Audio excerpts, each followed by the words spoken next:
Assalamualaikum warahmatullahi wabarakatuh. Nama saya Walid Abbas bin Samsuyadi. Kumpulan saya telah membuat inovasi bernama Pahitik, penghalau efek semula jadi berasaskan daun betik, bawang putih dan cili. Latar belakang masalah, efek iaitu kutu daun sering menyerang pokok betik dan menyebabkan daun kerinting, pertumbuhan terbantut, buah kecil ataupun rosak, penyebaran virus tumbuhan, kebergantungan kepada racun kimia mahal. Petani kecil dan sekolah kekurangan solusi murah dan tidak selamat. Objektif: menghasilkan larutan penghalau efek menggunakan bahan semula jadi yang mudah diperoleh dan berkos rendah. Menguji keberkesanan Pahitik dalam mengurangkan populasi efek pada pokok betik berbanding rawatan air kosan dan racun komersial. Menilai kesan penggunaan Pahitik terhadap keadaan daun dan pertumbuhan pokok betik. Membuktikan potensi Pahitik sebagai alternatif selamat kepada racun perosak kimia.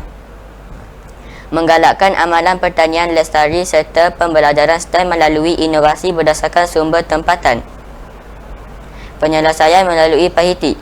Inovasi ini menggunakan gabungan bahan semula jadi yang mempunyai sifat anti serangga. Daun betik mempunyai enzim papain dan sebatian pahit yang tidak disukai serangga. Bawang putih mempunyai sebatian sulfur, alisin yang bertindak sebagai penghalau semula jadi. Cili mengandungi kapsaisin yang menyebabkan serangga menjauhi tanaman. Gabungan ini menghasilkan semburan organik yang menghalau efek tanpa membunuh ekosistem mikro secara berbahaya. Ini abstrak kami. Ini rujukan kami. Bahan dan peralatan. Untuk 1 liter larutan, 5 helai daun betik, 3 ulas bawang putih, 2 biji cili merah, 1 liter air, 1 sudu kecil sabun pencuci pinggan, ijen pelekat dan botol spray. Metodologi: potong kecil daun betik, kisar daun betik, bawang putih, cili dengan air, tapis larutan, tambah sabun pencuci pinggan, masukkan dalam botol spray. Testimoni: sembuh pada bahagian bawah daun, sembuh pada pucuk muda 2 kali seminggu, pagi atau petang, atau sembuh pada buah betik yang ada pada aphids. Pantau selama 7 hari.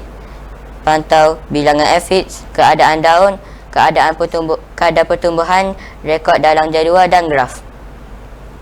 Keputusan ujian: pokok A, aphids berkurang 70%, daun lebih segar, tiada kesan toksik. Pokok B, aphids meningkat. Pokok C, aphids mati, risiko kimia.